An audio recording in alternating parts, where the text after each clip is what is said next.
Dövlət özəlləşdirmə çeklərini satmayıb 2011-ci ilə qədər ümidlə saxlayan 1 milyondan çox vətəndaşdan heç biri kompensasiya almayıb.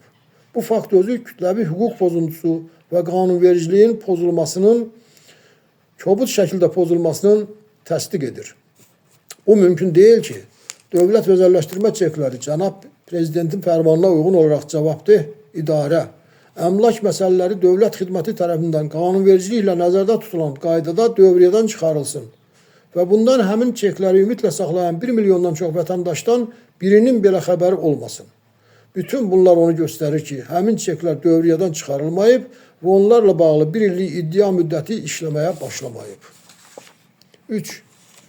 Bakı Apellyasiya Məhkəməsi dövlət özəlləşdirmə çeklərinin hansı qanunvericilik aktı və ya inzibati aktı ilə dövriyyədən çıxarıldığını araşdırmadan qərar qəbul edərək qanunvericiliyi pozdu. Belə ki, Bakı Apellyasiya Məhkəməsi yuxarıda qeyd edilən faktları düzgün qiymətləndirə bilmədiyi kimi, qanunla vətəndaşları haqqı olan informasiyanın dövlət özəlləşdirmə çeklərinin dövriyyədən çıxarılması barədə elanın mətbuatda dərc edilib edilmədiyini və hansı qanunvericilik aktı ilə dövlət özəlləşdirmə çeklərinin dövriyyədən çıxarılması haqqında məlumatların məhkəməyə və vətəndaşlara verilməsi barədə vəsatəti təmin etməyərək işi araşdırmaq istəmədiyini təsdiq etdi və bununla qanunvericiliyi ədalətli məhkəmə araşdırması hüququnu pozdu. Çünki heç bir rəsmi sənədə əsaslanmadan şifahi olaraq deyilmiş dövlət özəlləşdirmə çekləri dövriyyədən çıxarılıb ifadəsinin qəbul edilməz olduğunu dəfələrlə dilə gətirsək, əksini sübut etsək də bunlar Apellyasiya Məhkəməsi tərəfindən nəzərə alınmadı. Belə ki, Bakı Apellyasiya Məhkəməsi qanunvericilikdə nəzərdə tutulan qaydaları pozaraq, iddiaçıların təqdim etdiyi sənədlərə və faktlara heç bir hüquqi qiymət verməyərək, qanunlara zidd olaraq dövlət özəlləşdirmə çeklərinin dövriyyədən çıxarıldığını qəbul etdi. Və bunu qəbul edərkən də heç bir rəsmi sənədə və qanunvericilik aktına əsaslanmadı. Təkcə cavabdeh idarənin nümayəndəsinin məhkəmədə şifahi qaydada dediyi, dırnaq içərisində dövlət özəlləşdirmə çeklərinin dövriyyədən çıxarılıb sözünə əsaslandı. Və bu səbəblə zərərin tələb olunması ilə bağlı 1 illik iddia müddətinin ötürüldüyünü qəbul etdi. Hesab edirik ki, bu qəbul edilməzdir. Qeyd edək ki, İnzibati Prosessual Məcəllələrin 14-cü maddəsində deyilir ki, mübahisələndirilən inzibati aktı qəbul etmiş inzibati orqan həmin aktın qəbul edilməsini zəruri edən faktiki şərtlərin mövcudluğunu sübut etməlidir. Burada əsas məsələ ondan ibarətdir ki, dövlət özəlləşdirmə çeklərinin dövriyyədən çıxaran normativ hüquqi akt olmadığı kimi heç inzibati akt da yoxdur. Olmayan aktın isə qəbul edilməsini zəruri edən faktiki şərtlərin mövcudluğunu sübut edilməsi isə bir mənalı olaraq qeyri-mümkündür. Bu səbəbdən də Bakı Apellyasiya Məhkəməsinə cavabdeh idarə heç bir rəsmi sənədi təqdim etmir. Apellyasiya Məhkəməsi isə qanunvericiliyi tam pozaraq, şifahi sözə əsaslanaraq öz qərarında 1 illik kompensasiya tələb etmə müddətinin keçdiyini qeyd edir və işin məhkəmə qaydasında araşdırılmasından imtina edir. Dostlar, Facebookda özəlləşdirmə çekləri qrupu var və orada 41 mindən çox ailə var. Ancaq hər paylaşanda ancaq 100 adama xəbər çatır. Bu səbəbdən hamınızdan xahiş edirik. Facebookda özəlləşdirmə çekləri qrupunda paylaşın. Həm də mütləq dostlarınızla WhatsApp-la paylaşın. Paylaşın dostlar. Dostlar, hamı paylaşsın ki, birləşək. Haqqımızı birlikdə tələb edək. Davam edək. 4. Bakı Apellyasiya Məhkəməsi iddiaçıların verdiyi vəsadətləri araşdırmadan qərar qəbul edərək qanunvericiliyi tam pozdu. Belə ki, məhkəmə prosesi zamanı iddiaçılar və onların vəkilləri tərəfindən vəsatətlər ilə Bakı Apellyasiya Məhkəməsindən xahiş olundu ki, iddiaçıların cavab ala bilmədikləri aşağıdakı suallara cavabdeh idarə, əmlak məsələləri dövlət xidməti rəsmi qaydada cavab versin.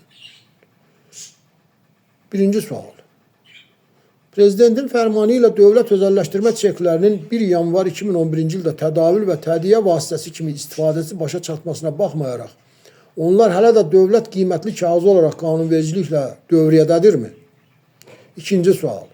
Əgər dövlət özəlləşdirmə çekləri dövriyyədən çıxarılıbsa, cənab prezidentin 2004-cü il tarixli 75 sayılı fərmanının 1.2-ci bəndinin göstərdiyi qanunvericilik qaydası nə vaxt qəbul olunub və bu qayda harada yazılıb? Üçüncü sual, qanunla dövlət özəlləşdirmə çeklərinin dövrədən çıxarılması barədə hər hansı qəzetdə elan verilibmi? Hətta Bakı Apellyasiya Məhkəməsində keçirilən iclas zamanı belə cavabdehin nümayəndələri bu suallara cavab verməkdən imtina etdilər. Belə ki, həmin nümayəndələr bu suallara ancaq iddia mümkün sayılıb baxışa qəbul edildiyi zaman cavab verəcəklərini bildirərək məhkəmə qarşısında şərt qoydular. Bakı Apellyasiya Məhkəməsində işə baxan hakimləri də məhz bu belə olmalıdır deyərək həmin nümayəndələrlə razılaşdılar və təbii ki, qanunvericiliyi, informasiyanın, məlumatların əldə edilməsi barədə iddiaçıların hüquqlarını kobud şəkildə pozdular. Hesab edirik ki, bu qəbul edilməzdir. Məhz informasiya əldə etmək haqqında Azərbaycan Respublikasının qanununun 6-cı maddəsində deyilir ki, informasiya əldə olunmasının əsas prinsipləri aşağıdakılardır. 6.1.7 İnformasiya əldə etmə hüququnun dövlət tərəfindən qorunması, o cümlədən məhkəmə yolu ilə müdafiəsi. 6.1.9 İnformasiya əldə etmə hüququnun pozulmasına görə informasiya sahiblərinin məsuliyyət daşıması. Göründüyü kimi, Bakı Apellyasiya Məhkəməsi mübahisənin müəyyən olunmuş faktiki hallarına hüquq normalarını da düzgün tətbiq etməmişdir. 5. Bakı Apellyasiya Məhkəməsi İnzibati Prosesual Məcəllənin 35.1-ci maddəsini kobud şəkildə pozub. Üzr istəyirəm. Belə ki, İnzibati Prosesual Məcəllənin 35.1-ci maddəsində deyilir ki, bu məcəllədə başqa qayda nəzərdə tutulmamışdırsa, iddiaçının iddia ərizəsində inzibati aktın qəbul edilməsi və ya qəbul edilməsindən imtina olunması, yaxud inzibati orqanın hərəkəti və ya hərəkətsizliyi nəticəsində onun hüquqlarının və qanunla qorunan maraqlarının pozulduğunu əsaslandırdığı hallarda mübahisələndirmə haqqında, məcbur etmə haqqında, öhdəliklərin icrası haqqında və müəyyən hərəkətləri etməkdən çəkinməyə dair iddia mümkün sayılır. Lakin Bakı Apellyasiya Məhkəməsi İnzibati Prosesial Məcəllənin 35.1-ci maddəsinin imperativ tələbini pozub. 6. Bakı Apellyasiya Məhkəməsi Mülki Məcəllənin 1078-27.3-cü və digər maddələrini kobud şəkildə pozub. Belə ki, Mülki Məcəllənin 1078-27.3-cü maddəsində deyilir ki, qiymətli kağızların dövrədən çıxarılması haqqında məlumat ödəniş nəticəsində tədavüldən çıxarılması istisna olmaqla Azərbaycan Respublikasının Mərkəzi Bankı tərəfindən qiymətli kağızların dövlət reyestrində müvafiq qeydlər edildiyi gündən 7 iş günü müddətində rəsmi mediada dərc olunmalıdır. Həmin məcəllənin 1070-27.5-ci maddəsində deyilir ki, qiymətli kağızların dövriyyədən çıxarılması bu barədə müvafiq məlumat dərc edildikdən sonra həyata keçirilir. Həmin məcəllənin 1078-27.6-cı maddəsində deyilir ki, qiymətli kağızların dövrədən çıxarılması qaydaları Azərbaycan Respublikasının Mərkəzi Bankı tərəfindən müəyyən edilir. Göründüyü kimi, qiymətli kağızın dövrədən çıxarılması üçün mətbuatda elanın dərc olunması qanunvericiliyin imperativ tələbidir. Məhz həmin elan dərc olunandan sonra 1 illik kompensasiya tələb edilmə müddəti işləməyə başlayır. Lakin məlum olduğu kimi, bu barədə mülki məcəllədə imperativ qaydada tələb edilən elan mətbuatda dərc olunmayıb. Başqa bir ifadə ilə 1 illik kompensasiya tələb etmə müddəti işləməyə başlamayıb ki, bitmiş olsun. Göründüyü kimi, məhkəmə bu faktları araşdırmadan qərar qəbul edərək qanunvericiliyi, o cümlədən iddiaçıların hüquqlarını pozub.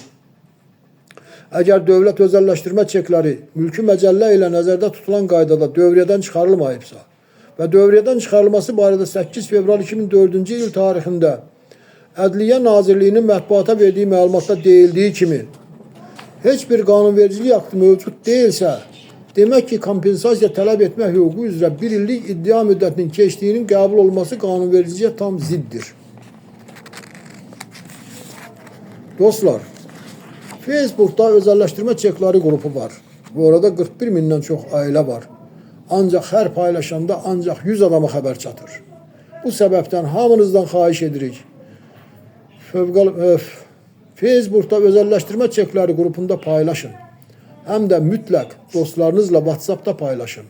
Dostlar, hamı paylaşsın ki birləşək, haqqımızı birlikdə tələb edək və davam edək.